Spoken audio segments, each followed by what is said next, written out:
Hello and welcome. I'm Kriti Mehta and you're watching the World Report on NewsX World. Let's start with a check of the top headlines this hour. Ukrainian President Volodymyr Zelensky set to meet with US President Donald Trump in Florida's Mar-a-Lago. Key topic of discussion will be Zelensky's 20-point proposal for peace between Russia and Ukraine. Russian President Vladimir Putin warns of force if Ukraine rejects peace talks ahead of Trump-Zelensky meet. Putin says Kyiv lacks interest in peaceful conflict resolution. Russia reaffirms its strong opposition to Taiwan's independence. Foreign Minister Sergei Lavrov says Moscow views Taiwan as an inseparable part of China and rejects any move toward independence.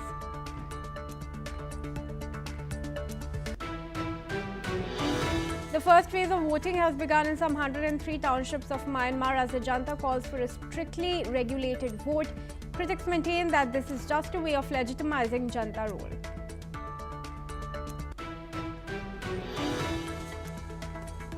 Inqilab Moncha of Bangladesh, whose leader Shafi Osman Hadi was assassinated to lead protests today, party warns mega blockades.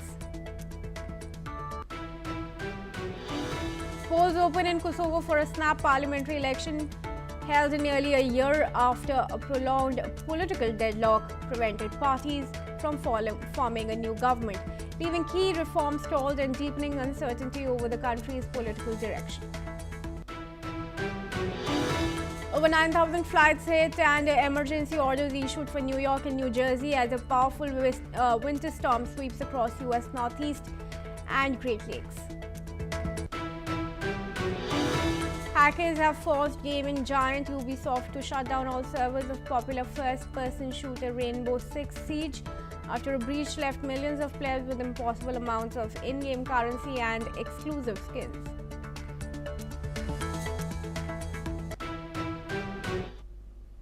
Russian Foreign Minister Sergei Lavrov claimed that Europe is openly preparing for war with Russia, positioning the European Union as the main obstacle to peace.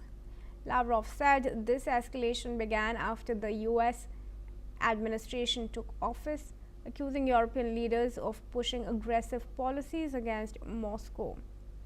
Lavrov warned that any European military contingents, if deployed to Ukraine, would be considered legitimate targets for Russian forces. He criticized Europe for ignoring the safety of Ukrainians and their own citizens, describing plans for a multinational European force in Ukraine as dangerous and blind ambitions. European leaders have been discussing security guarantees for Kyiv. These plans include creating European-led military units under the so-called coalition of the willing. Lavrov's comments signal Russia's strong opposition to Western military involvement in Ukraine. And I request Gilbert Doctorow, who is a Russian affairs expert, to join me in this discussion. Thank you, Mr. Doctorow. Viewers, he joins us from Brussels. Gilbert, what progress has really been made under the coalition of the willing as far as a multinational European force is to be deployed in Ukraine? This coalition of the willing has defined itself much more precisely than we understood when the initiative was first launched more than a year ago. Then it looked like there would be 20 or more participants coming from Europe and also from outside of Europe. Presently, we're speaking about 3 or 4 countries. The lead countries, of course, are Britain, France, and Germany. And these are the ones who have convened various meetings of the coalition, and these are the ones who the Russians have in mind when Lavrov makes these statements. The fact is that Mr. Lavrov is simply repeating various conclusions that the Russians have reached since a year and a half ago.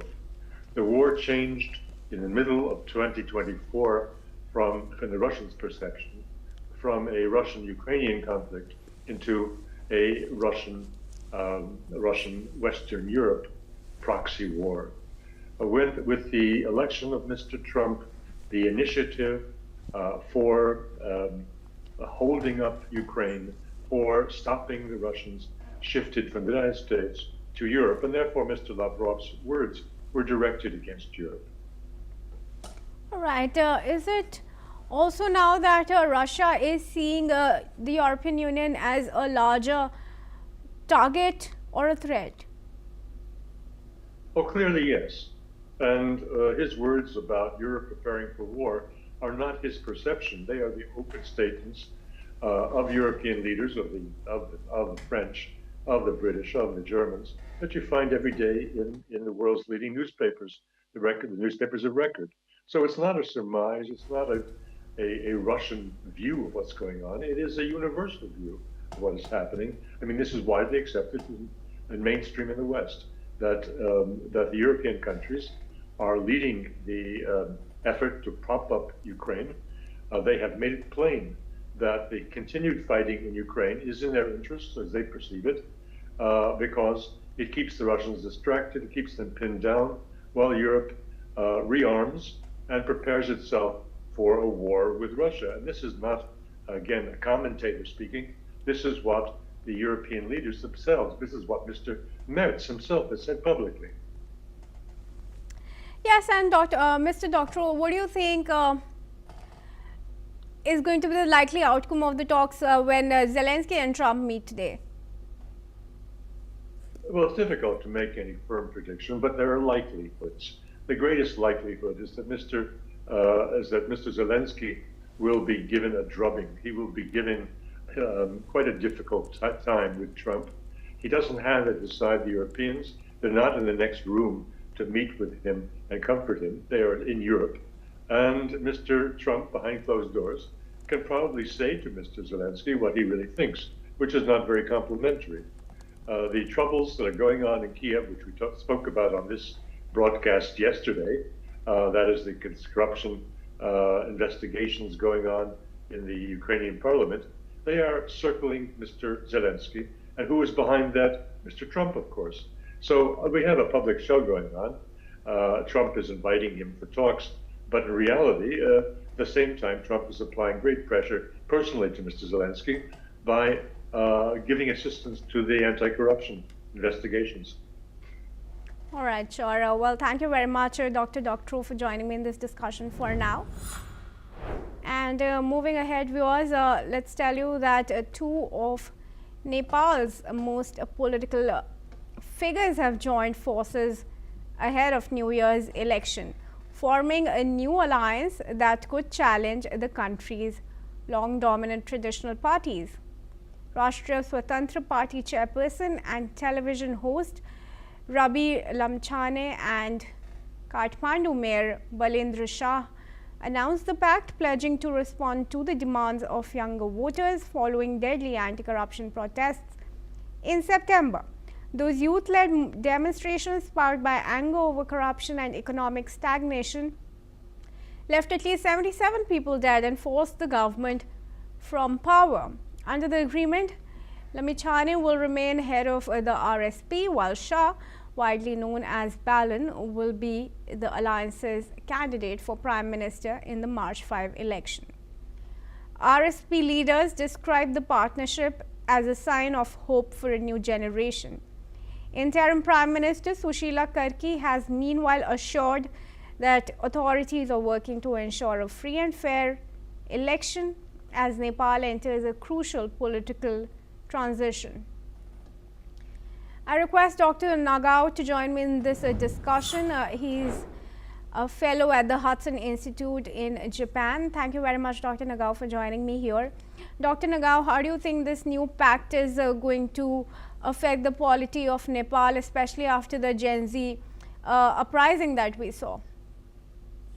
To prepare the elections in Nepal, a younger generation is key, because half of the population is younger than the 25 years old. And in this case, younger people's revolution has happened this year is, of course, the cause of this election.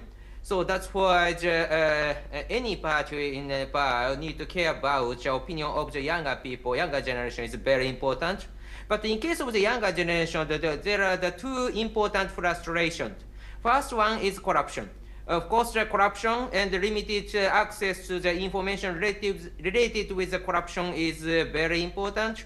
And especially the younger generation cannot access the huge amount of money. So that's why this corruption-related issue is inequality. As an inequality, this is very important. But at the same time, indeed, hiding secret agenda is indeed SNS.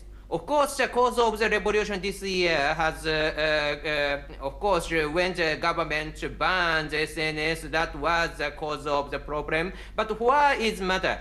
Indeed, in the developing country, the infrastructure rely on SNS more. Because in Germany, for example, Germany is not a developing country, this is developed country. 93% of the population access the internet, but only half of them use the SNS. So in this case, Germany do not rely on SNS. But in case of developing country like Kenya, nearly half of the population, 66% access to the internet, but 64% of the people using SNS. So this means that nearly all of the people who can access the internet use the SNS. Because, for example, the phone, the land-based, line-based phone is setting up in the developed countries, but in the developing countries, the SNS is used as a phone instead of the land-based or traditional phone. In this case, which one is more important for their life is, in case of the developed countries, certain number of the people familiar with the traditional infrastructure, but developing country, new rising country, using new infrastructure, which is smartphone related issue. In this case, SNS is also used as a phone. So that's why the life is rely on SNS. But if the government side, the senior people do not use SNS and try to ban the SNS, this is quite influential for the younger generation. But this senior leadership hasn't understand the real situation of the younger generation. That's why the younger generation was very frustrated, and it was caused to the revolution. So that's why new alliance of the Nepal politics need to care about the opinion of the younger generation is very important key, and without this, they cannot maintain their government. But do you see this new alliance, addressing the demands of the Gen Z as far as the social networking services are concerned? If they include many users, of course they can understand. But if the leadership is too senior and they do not use SNS, in this case, even if they say we will care about the opinion of the younger generation, indeed they will fail. Because they should use themselves, they should rely on themselves. As a result, they can understand how important. Without this, they cannot understand, I think. All right, sure. Request us to stay on with me now, Dr. Nagao, as we move ahead. Viewers, now in some news from Myanmar, a military junta has opened the first phase of its general election 5 years after ousting Aung San Suu Kyi's elected government, sparking a brutal civil war. Polls are being held in just a third of the country, with large areas inaccessible due to ongoing conflict. The election is being widely criticized as neither free nor fair, with anti-junta parties banned from participating. Let's listen in.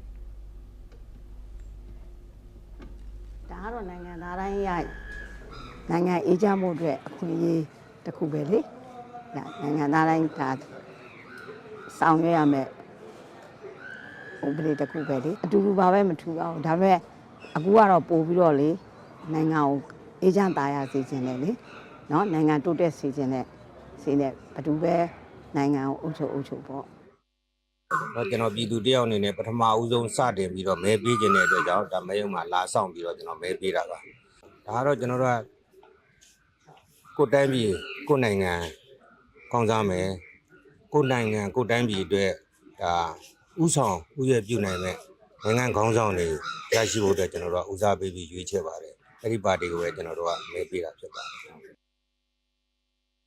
All right, junta leader Min Aung Hlaing has claimed the election is free and fair, but critics including the UN argue it is an attempt to legitimize military rule.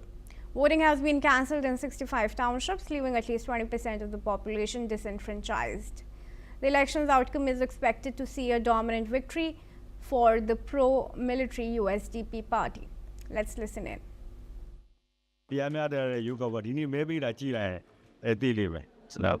Now, may people that should make canary see them, two color. I'm a body looks on jetty. Now, be a now, Ocho President looks on jet. Now, you got a connection looks on jetty. G line, puberty. Did baby that come out and maybe we nearly got at the Palam's Ola, Ajay, Yolo Yaro, Arabiro Mata, and General Lula be the matter of Sheila Mashida. General Lula be the matter you go with Timelo, Amakana, or Tamra Loda, or Namepia. Moving ahead, viewers, to some news from Nigeria. Niger's military junta has declared a general mobilization to combat jihadist insurgents, requiring citizens to contribute people, resources and services for national defense. This move comes as the country faces escalating military attacks following the junta's July 2023 coup. Meanwhile, the government statement emphasized that all citizens must comply with call-up orders and requisitions to protect the country's integrity and its population. However, Niger has been battling a deadly jihadist insurgency for over a decade, with nearly 2,000 casualties reported. The junta's decision follows the country's growing military efforts, including the creation of a joint anti-jihadist force with Mali and Burkina Faso. All right, joining me now in this discussion is Ambassador Mahesh Sachdev. He's a former diplomat and joins us from New Delhi. Thank you very much, sir, for joining me in this discussion. Ambassador Sachdev, now, of course, junta in Niger calling for mobilization right after the strikes from the United States. How successful do you see that, do you see that happening? Well, if I understood you right, one would have to respond to how Niger's government has been reacting to the U.S. airstrikes on neighboring Nigeria. That's a good question, particularly as where the U.S. has bombed Nigerian targets for ISIS is the neighboring state of Sokoto to Niger Republic.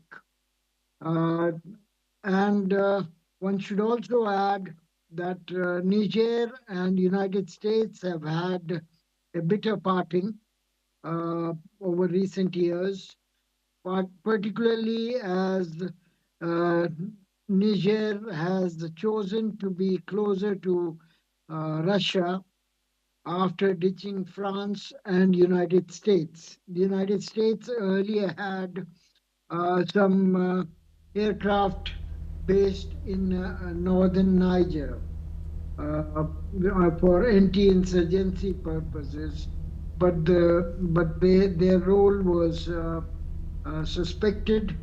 And as Niger's government fell to a military coup, which the current President General Abdurrahman Tiani led, this has given a fresh impetus to anti-United States moves by the Niger government. The mobilization that you referred to is partly motivated to take care of the Islamist threat, but also in parts to the United States further moves against ISIS rebels in Western Africa, not only in Nigeria, but in Burkina Faso, in Niger, and in Mali. These are three very rich the countries, the landlocked countries, Niger, for one, is rich in oil, in uranium, and gold. So it's a primary target for both the Islamists trying to overthrow the government, as well as the Western powers, including France and United States. So there is a bit of a juxtaposition between various powers, and Niger, Mali, and Burkina Faso all have military governments at the moment, which are being ostracized by both African Union as well as by ECOWAS, the regional body. In this context, local mobilization it can be seen as a deflecting move. All right, but Ambassador Sachdev, how has the military really allowed for this mobilization if it's, in your opinion, a deflecting move? What criteria would they have taken into account? Well, it provides them with a legal basis to insist on conscription of the citizens, taking over of properties, and other sort of military-related moves. Now, who is going to justify whether taking an ex-property or corralling citizens into conscription, etc., is justified on the basis of rebel threat or the threat from the United States? So it strengthens a military government's hand and enables it to be more authoritarian.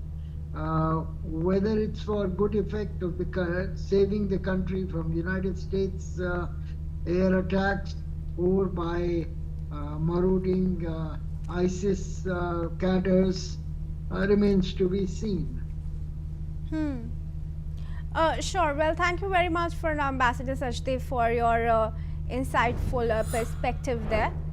And moving ahead, viewers, let's also tell you that video gaming giant Ubisoft was targeted by hackers who triggered a major disruption across its systems. The breach first became visible inside Rainbow Six Siege, where players suddenly received trillions of in-game credits, rare developer skins, and exclusive items, while some accounts were mysteriously banned with mocking system messages. The company quickly shut down game servers and the in-game marketplace, launching an internal investigation and later announcing a full rollback to undo the damage. Ubisoft has said players will not be penalized for spending the illegitimate currencies. Cybersecurity researchers now say the incident may involve multiple hacker groups. While one group focused on disrupting gameplay, others reportedly accessed Ubisoft's internal infrastructure, potentially exposing source code and key multiplayer services. Another group claims it obtained sensitive user data and is attempting to extort the company. As Ubisoft works to secure its system, players are being advised to stay offline, change passwords, remove stored payment details, and remain cautious of fake support messages until the issue is fully resolved. And for now, that's all we have time for. Keep watching NewsX World for more international news and updates.